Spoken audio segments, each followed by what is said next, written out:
কেন? মানে তোর মামার আবার কি হলো? কি বলছে, তোমার নাকি পাঞ্জাবি খুঁজে দেওয়ার কথা ছিল আর তুমি দাওনি, তাই একদম খালি গায়ে শুধু ধুতি পরে বুড়ো সালমান খানের মতন বসে আছে। তোর মামাকে নিয়ে না আমি আর পারি না, কোনোদিন কোনো কিচ্ছু খুঁজে পাবে না। ওর জ্বালায় না আমি একটু শান্তিতে গল্পও করতে পারবো।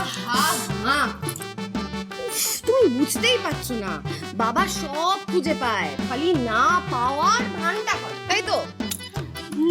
মানে তুমি বুঝতে পারছো না? আরে গোটা বাড়িতে একটা বিয়ে বিয়ে আমেজ, একটা ব্যাপার চলছে, দাওয়াইয়ের বিয়ে বলে কথা। তো বাবার কি হচ্ছে? বাবার নিজের বিয়ের কথা মনে পড়ে যাচ্ছে, যখন তোমরা বিয়ে করেছিলে সেই কথা মনে পড়ে যাচ্ছে। সেই কারণেই সেই পুরনো রোম্যান্সটা একবার ঝালিয়ে নেওয়ার চেষ্টা করছে। যাও গিয়ে পাঞ্জাবিটা খুঁজে দিয়ে এসো, যাও এটা নিয়ে যাও। খুব বার বেড়েছিস তুই। হ্যাঁ তুই কি অনেক বড় হয়ে গেছিস? তুই যে বাবা মাকে নিয়ে আর কি ভাবছিস? এক সেকেন্ড সময়, তুই যা, এদিকে এসো। কি হয়েছে? বয়স তো হচ্ছে, আমি বড় হচ্ছি, বুড়ো হয়ে যাব কিছুদিন পর। তা তোমার ছেলের যে বিয়ের বয়স হয়ে যাচ্ছে সেটা তোমার চোখে পড়ছে না? চোখেই তো পড়ছে না, কারুর চোখে পড়ছে না, গোটা বাড়ির চোখে পড়ছে না যে ঋত্বিকের বিয়ের বয়স হয়ে যাচ্ছে। সত্যি তোমরা যদি একটু নজর দিতে তাহলে দা ভাইয়ের সঙ্গে আমার কপালটাও খুলে যেত।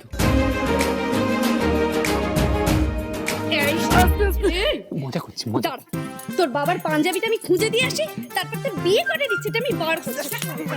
এটা নিয়ে যাবে না? বিহুদি, তোমার কাছে আমার একটা কোয়েশ্চেন ছিল। আমার কাছে কি কোয়েশ্চেন? আরে দাদা ভাই বিয়ে করার সময় আবার তোমার ইন্টারভিউ নেওয়া শুরু করে দেবে না তো? এই ব্যাম্বি দাঁড়া, মাকে ডাকছি। যেই আমাদের মাঝখানে ঢুকিয়েছি অমনি পাকা পাকা কথা বলা শুরু করে দিয়েছিস তো। আহা তানি, ওকে বকছো কেন? ও তো মিস্টার সেনকে একদম ঠিক চিনেছে। Very good Bambi, very good. কিন্তু কথাটা কিন্তু সত্যি। যদি সত্যি সত্যি আমরা ইন্টারভিউ নিতে শুরু করে দেয়, কি হবে বলো তো? সেটা তো আমিও ভাবছি। আজকে গায়ে হলুদে তোমার যে মিষ্টি লাগছিল না, চোখই ফেরাতে পারছিলাম না। তাই বুঝি? সত্যি। আর আমি তো ভাবছিলাম আমাদের ফটোগ্রাফারকে বলবো আমাদের আলাদা করে একটা ছবি তুলতে, কিন্তু তুমি এত ব্যস্ত, একটা সেলফিও তুললে না। ঠিক হলো এটা? দিভাইয়ের বিয়েতে ব্যস্ত থাকবো না? আর তাছাড়া তোমার মতো গায়ে হাওয়া লাগিয়ে ঘুরে বেড়ালে আমার হবে বলো তো? বাবা তো অসুস্থ, তার জন্য বিয়েতেও আসতে পারছে না। আর মা একা কত দিক সামলাবে বলো তো? আমাকেও তো অনেক কাজ করতে হচ্ছে। আর এত সেলফি তুলে কি হবে? তুমি তো সারাক্ষণ আমাকে সামনেই দেখছো, তাতে তোমার হচ্ছে না? হচ্ছে না তো, হচ্ছে না তো। মনটা কিছুতেই মানছে না।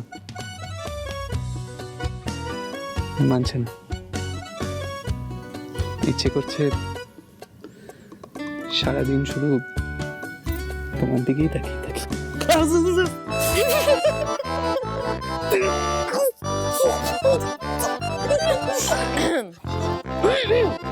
বুঝলে পিহু, আমি ভাবছি বাবাকে বলবো যে তোমার আর দাদা ভাইয়ের বিয়ের সঙ্গে সঙ্গে যদি আরেকটা বিয়ে দিয়ে দেওয়া যায়, তাহলে দুই প্রেতাত্মা, সরি মাই মিস্টেক, দুই দুঃখী প্রেতাত্মা শান্তিতে থাকে। ভুল করছিস, প্রেতাত্মা নয় রে, প্রেতাত্মা নয়। আমাদের মতো মানুষদের না প্রেমিক বলে। কেউ তো আর বুঝলো না, তুই যে আমার মনের কথাটা একটু বুঝলি রে। এ শোন না, বলছি বাবাকে বল না তোর এই দাদাটা একটা হিল্লে করে দিতে, বল না। এই যা, একটা তোকে গিফট দেবো, যা, প্রমিস। তোর লজ্জা করে না? হ্যাঁ, এরকম ছোট ছোট ভাই বোনদের সামনে নিজের বিয়ে নিয়ে কথা বলছিস দাদা? ছি। তোর লজ্জা করে না? তুই ব্যাপারটা বুঝিসই না, লজ্জার কি আছে এর মধ্যে? সারা জীবন কি তোরা আইবুড়ো হয়ে থাকবি নাকি? তোরাও তো বড় হবি, তোদেরও বিয়ে হবে, তোরা বুঝিসই না। আমি বিয়ে করতে চাইলেই যত দোষ, পুরো সেন পরিবার আমার মাথায় উঠে বসে। এটা কোনো কথা হলো? হাসছিস? একটা কথা খুব সিরিয়াসলি বলছি, সবাইকেই বলছি, কান খুলে শোন। নিজের মনের মানুষটাকে খুঁজে পাওয়াটা না খুব জরুরি রে, খুব ইম্পর্টেন্ট। এই বয়স টয়স এগুলো কোনো ফ্যাক্টরি নয়। ছোটবেলায় যদি সেরকম কোনো মনের মানুষ পাওয়া যায় তাহলে ছোটবেলায় সেই বিয়ের কথা পাকাপাকি করে নেওয়া যায়। বড় আমি তোমাকে বিয়ে করে নেব।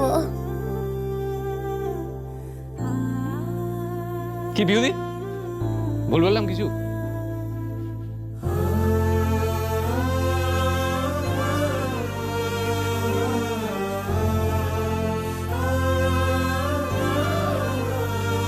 না ঋতিক, কথাটা কিন্তু তুমি ঠিকই বলেছ।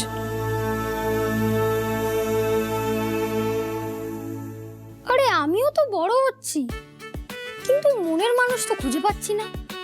এ দিদি, তুই আমাকে একটা খুঁজে দিবি? এই রকম শয়তানি বুদ্ধি যদি সারাক্ষণ মাথায় চলে না, তাহলে তুই কাউকে কোনোদিন খুঁজে পাবি না। হ্যাঁ, বাহ বাহ বাহ বাহ বাহ বাহ, এখানে তো দেখছি আড্ডা জমেছে। আমি তো পিহুকে রেস্ট নিতে পাঠিয়েছিলাম রে, তোরা ওকে একটু শান্তি দিসনি? রেস্ট নিতে পারিস না না, সৌমি থাকতে রেস্ট, সৌমি থাকতে রেস্ট। দিদি, বিয়ের সময় মনটা উত্তেজনায় পুকুর করে, রেস্ট নেওয়ার জন্য তো সারা জীবন পড়ে আছে, তাই না? মুখটা তো একদম শুকিয়ে গেছে। শোন না, তুই চটপট করে গিয়ে নমিতাদিকে বল যে এক গ্লাস শরবত পাঠিয়ে দিতে, নাহলে সারাদিন কিছু খাওয়াই হবে না। যা যা যা তাড়াতাড়ি। পিহু, এই নে তোর বিয়ের শাড়ি আর গয়না।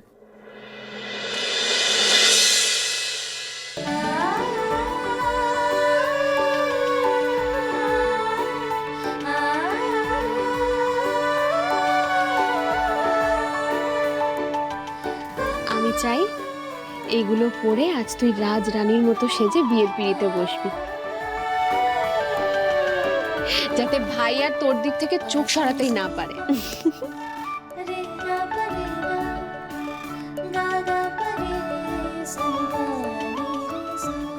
উফ, বেনারসিটা পরে যা লাগবে না পিহুকে। এই দাদা, তুই কিন্তু দাদা ভাইয়ের পাশে থাকিস। পিহুকে দেখে যদি জ্ঞান হারিয়ে যায়, হ্যাঁ, তখন তো সাপোর্ট দিতে লাগবে তোকে। ও দিদি, তুমি কিন্তু একটা ডক্টরকে ফোন করে নিও, আমাদের ফ্যামিলি ডক্টরকে। কে জানে কখন দরকার পড়বে। তুই না মানে সারাক্ষণ ওর পেছনে লাগে। সবাই কি সুন্দর আনন্দ করছে। এই তো মাসিমণি চলে এসেছে, একদম ঠিক সময় এসেছো। আচ্ছা বলো না গো, এই বেনারসি শাড়িটা পরে পিহুকে কেমন লাগবে? সুন্দর লাগবে না? খুব সুন্দর লাগবে, খুব ভালো শাড়িটা। তোমার পছন্দ কখনো খারাপ হতেই পারে না। জানো রুশাদ, তোমার মেশো আর আমার মধ্যে এই বিয়েটা নিয়ে আগে অনেক দ্বিধা ছিল। সত্যি বলতে এত বড় বাড়িতে এত ধুমধাম করে আয়োজন করে বিয়ে দেওয়ার মতন সামর্থ্য আমাদের নেই গো মা। এমা মাসি, এসব এসব কি বলছো? হ্যাঁ, একদম ঠিক কথাই বলছি মা। আমরা খুব সাধারণ পরিবারের মানুষ, মেয়ের বিয়েতে এত আয়োজনের কথা আমরা ভাবতেই পারি না। কিন্তু যত তোমাকে দেখছি তত বুঝতে পারছি যে আমাদের এই ধারণা এটা একদম ভুল। আমরা কি পারি না পারি সেটা খুব বড় ব্যাপার নয় এখানে। কারণ তুমি তোমার ইচ্ছে মতন সুন্দর করে সাজিয়ে গুছিয়ে আমার পিহুর বিয়েটা দিচ্ছ। আমার একবারও মনে হচ্ছে না যে তুমি যে এত ঘটা করে এত আয়োজন করে বিয়ে দিচ্ছ ওদের, সেটা তোমার ভাইয়ের জন্য দিচ্ছ না, সেটা মনে হচ্ছে না। বরং আমার মনে হচ্ছে তুমি এটা আমাদের পিহুর জন্যই করছো। পিহুকে নিজের বোন ভেবে তুমি এত আয়োজন করে ওর বিয়ে দিচ্ছ। মাঝে মধ্যে আমার মনে হচ্ছে তোমাদের বোধহয় আগের জন্য সত্যিই কোনো সম্পর্ক ছিল, নাহলে এত মনের টান হতে পারে না।